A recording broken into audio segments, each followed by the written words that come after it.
What's going on, friends and family? It's Dr. Aldewan Tart, Christian psychologist, and I appreciate you all hitting me up in the direct messages, the DMs, about the last segment I did, which was about what teenage daughters need, what daughters in general need from their fathers. And so I wanted to come back. I saw the message and say, hey, what about what our sons need? What about what sons need? So I want to give you four things from not only that a son needs from his mom, but a son needs from his dad, according to the research, to avoid depression. So you have to think about the lens that I'm coming to you with this. So, of course, for those of you that know me, know that I am a Christian psychologist, clinical psychologist, combined with ministry. So I want to break this down, all right, because this is going to be incredibly important, because the goal of this is for you all to be better at everything you do: mental health, relationships, marriage, parenting, self-development, anything that has, mental health can help you out. Let's do it. So let's dive in. And do y'all want what a son needs from his dad or his mom first? Let's do mom.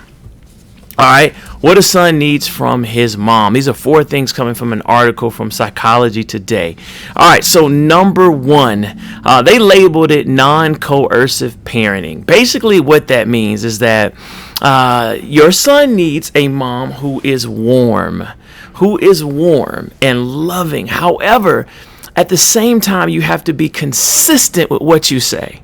So coercive parenting is where you tell your son to clean up and he yells back, I don't want to clean up, I'm tired of playing a video game. And then you yell more, you better turn that computer off before something happens, right? And then he does it with an attitude, a half does it, but then you don't make sure that he follows up. All right, so it's a lot of yelling and screaming, but no consistency, no discipline, no follow through. What the studies have shown, that leads to behavior problems, right? Because you think about it, if your son is not used to listening to you as a mom, and there are no consequences to them not doing what they're supposed to do, and they go to school and do the same behavior, and they go into the world, they're going to expect the same thing, and they get into a lot of trouble. It hurts their self-esteem, hurts their just reputation and their eventual power in the world. A man who lacks self-discipline has very little power and a lot of emotional problems. All right, so that's number one. Number two,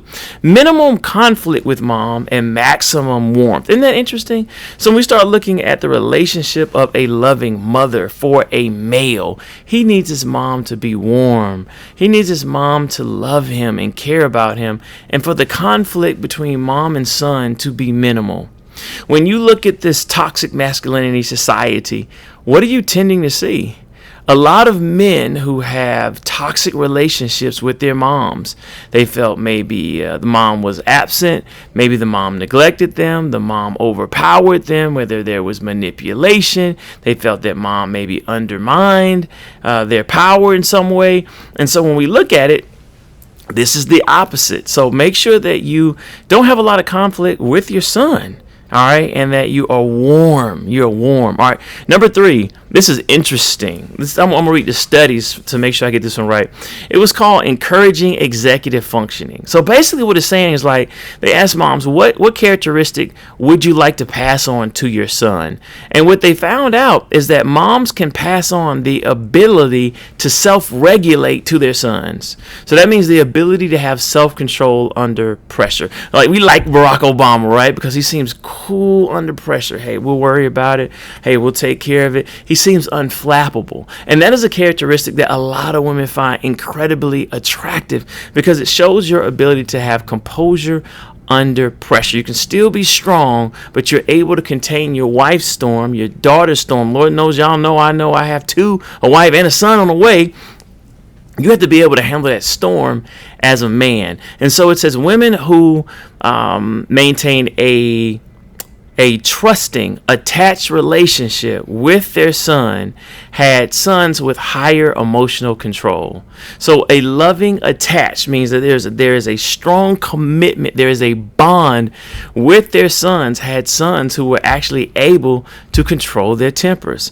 On the other end, moms who had an antagonistic parenting style that was characterized by manipulation or undermining or just fussing, going off, yelling and screaming, had sons who could not self-regulate. Right? So as a mom, you have to be able to keep your cool. You have to be able to have a strong, loving relationship with your son. Because I think what we're talking about is it makes him secure. It makes him to be able to have this healthy base and not to have a chip on his shoulder. How many men have you dated that seem to have a chip on their shoulder when you are in conflict with them, right? And a lot of times that goes back to motherhood. You're not telling him that something's wrong with him. You're just saying you need to follow through on what you need to do. But that triggers something from him. Well, mom was saying that's why you're not successful, because you never finish anything. That's why you got cut from the basketball team, because you don't practice. So you start stepping on those nerves.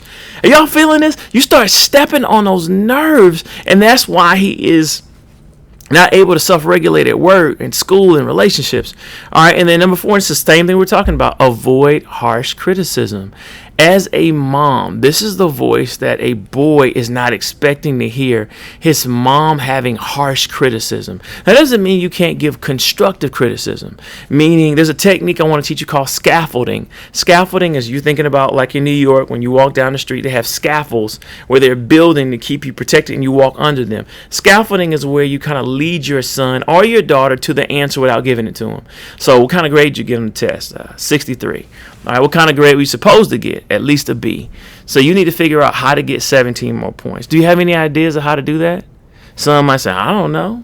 Might pull a Scooby-Doo. All right. Well, how many hours did you study? None. Okay, so you studied none, and you got a 63. So what do you think you need to do to get higher than a 63? Study? How much? 30 minutes? 45 minutes? Until I get it? You're scaffolding. You're leading them to come up with their own problem solving so that you don't have to be there to teach them how to resolve issues as they get older. That is constructive criticism. Harsh criticism is like, man, you dumber than a doorknob. Or you can't keep a girl. Or, man, you just can't pay attention. Something's wrong with you. Something's categorically wrong with you. You know? Something is you'll never be anything. All you are is the thug, right? So when you start talking about that harsh criticism coming from your mom, this is someone who's supposed to be tender. Someone, we talked about warmth. That is devastating to a boy. So make sure, moms, you guard it from these things, even if you learned it from your parents or you think it's good parenting. I just told you right now, according to the research, it is not. Let's talk about what a son needs from his dad. All right. I was really excited about this because having a son on the way, I wanted to make sure that I practice what I preach. Number one is time. Sons need time from their fathers. Men, I want to attack this old notion of a man is there to provide. And when we think provide, you think provisions in the form of finances, right? You think security, you think finances. But really, when it comes down to well-adjusted boys who become powerful and well-adapted men, their father is there for them in presence. He's there. He's at the football games. He's at the jazz recital. He's at the PTA meetings. He takes you to school. He picks you up from school. He checks in with you. He throws the football with you. He's into your gaming. Whatever it is that you're into, and I know boys watching this video right now is like, that's what I want my dad. I want my dad to be into me and into what I'm doing, spending time, whether we're watching the game together, whether we're eating wings together, whether he's helping me build my Naruto set, my Lego set, if he's helping me with my anime.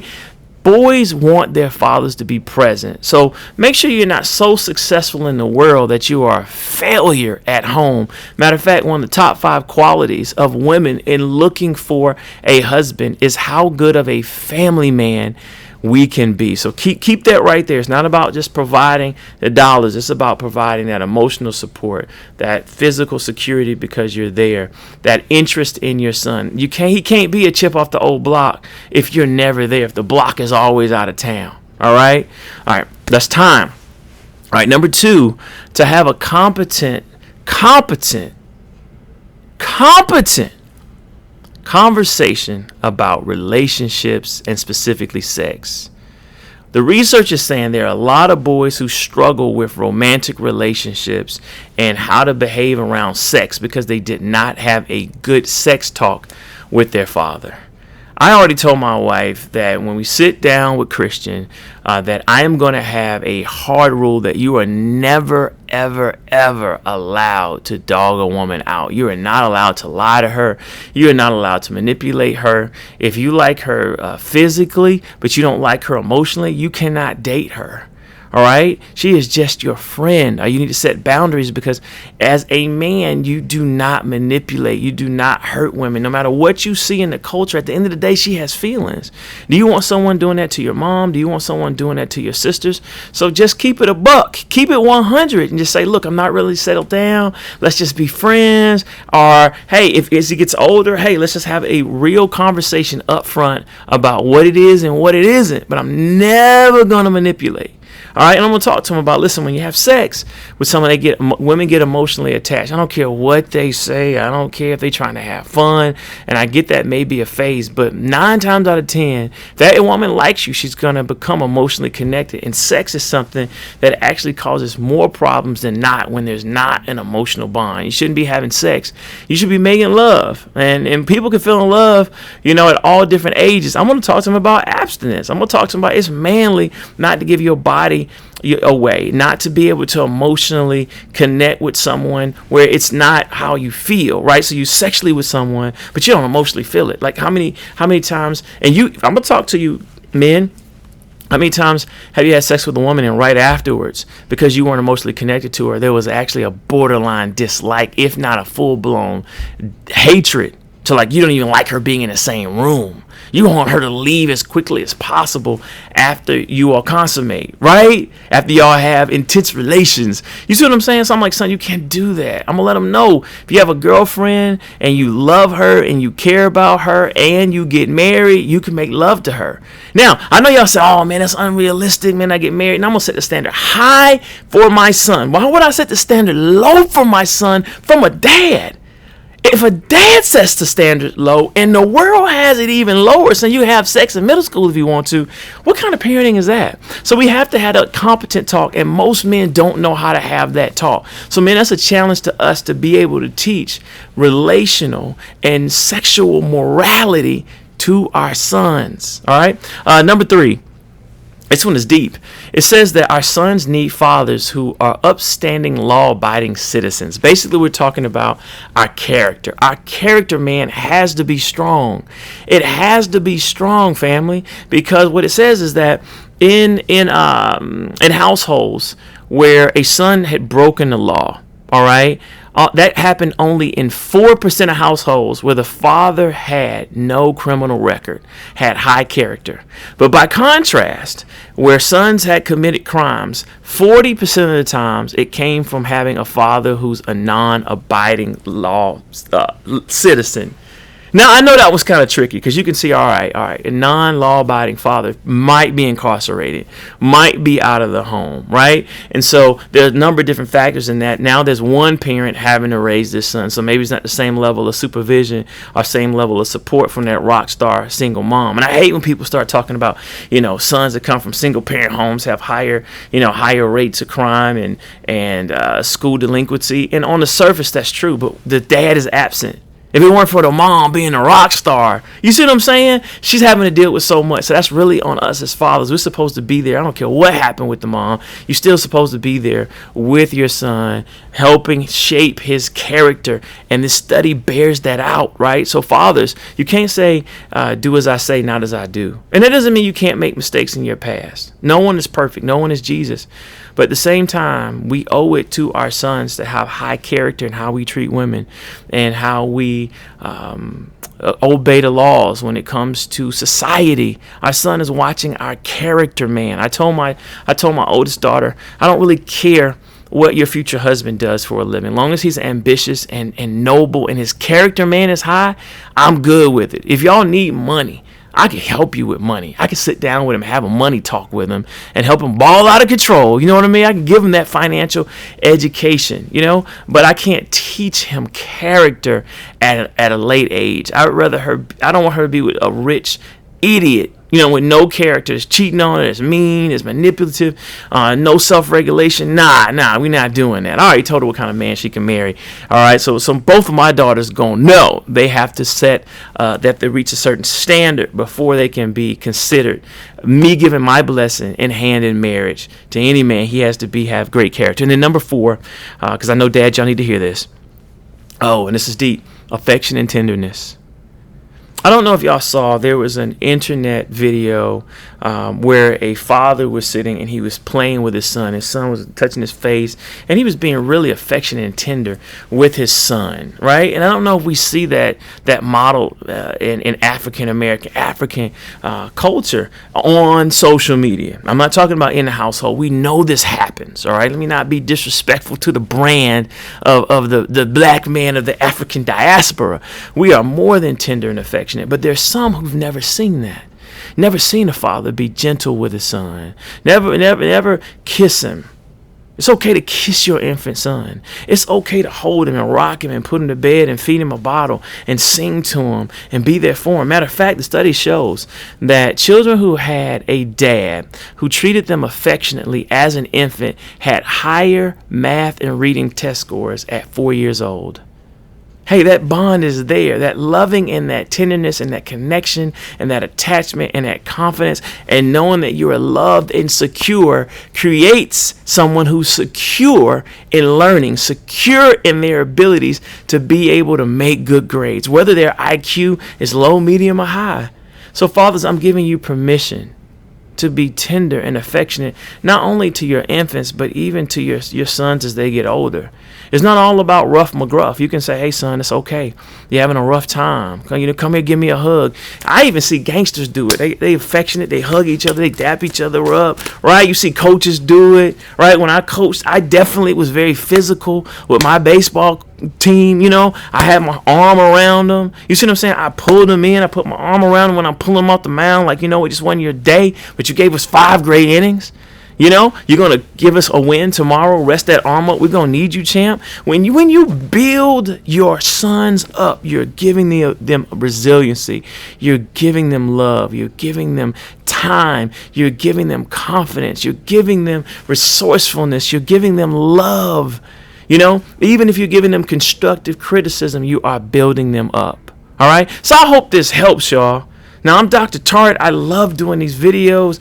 This came from direct messaging, so hit me up on Instagram at Dr. Tart, at DrTartt, on my website, drtart.com. Also on Facebook and YouTube under the same names. I think my YouTube is Dr. Tart and the number 1. All right, it's probably where you're watching this right now. So remember, we can do better when we know better for our sons, whether you're a mom or a dad, whether you're in the house or out of the house. We can still be phenomenal. Take care and God bless.